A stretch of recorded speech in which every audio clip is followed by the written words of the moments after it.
as you go through this, you're going to have to be very detail-oriented, very specific, pay attention to a lot of what they say. And almost all of the federal funding opportunities will come out like this, sort of newspaper format. And very condensed, very, very detailed, and a lot of it is that you just have to keep going through it over and over again. Usually what I do, normally whenever a funding opportunity comes out, I print this up and I usually just take it home with me, and basically you just go over it over and over with it. You highlight. I saw a lot of people highlighting Illinois ResourceNet, good marketing, but I saw a lot of people highlighting. That's a lot of what you have to do. Copy and pasting into a Word document, that's also something you might want to do as well. Because later on in the presentation, I'll show you just a few tricks on how to make sure that you're hitting everything that you're reading. Okay. So what we're going to do next is we're going to go look over sections 2 and 3.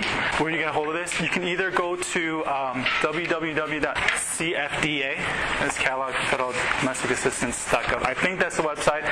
If not, all the federal funding opportunities are listed on grants.gov.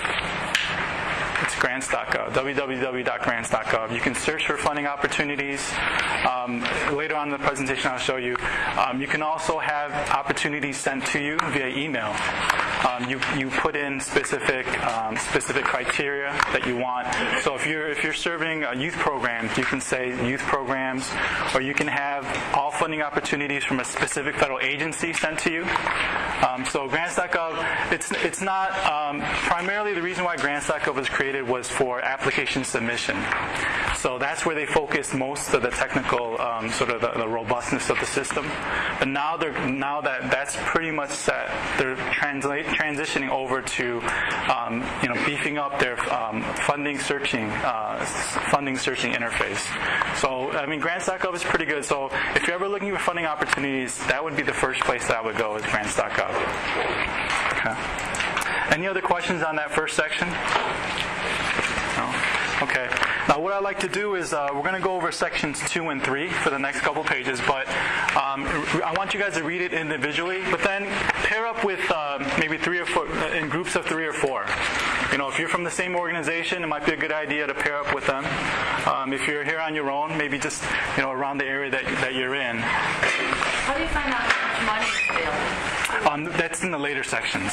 Yeah, in the later sections. So basically, this entire funding announcement, we're going to go through it, and we're going to look at how much money is available, when the allowable project period is, what exactly you have to put into the application. We're going to go through all those things.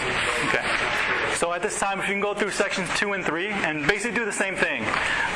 Look for and highlight things that you think are important, things that you definitely need to be aware of, and then I want you guys to discuss it within a group. The groups of 3 or 4, and then we'll come back together as a larger group, and then we'll go over those sections as well. There's a lot of important work that's going on, and I just want to congratulate all of you, encourage you to just keep doing what you're doing, and hopefully Illinois ResourceNet can come alongside and help each of you do what you guys do better. And I've served as a reviewer for HUD, for Housing and Urban Development, for 8 or 9 years now, and just recently I served as a reviewer for the Office of Community Services Strengthening Communities Fund. They actually give grants to strengthening capacity of nonprofit organizations.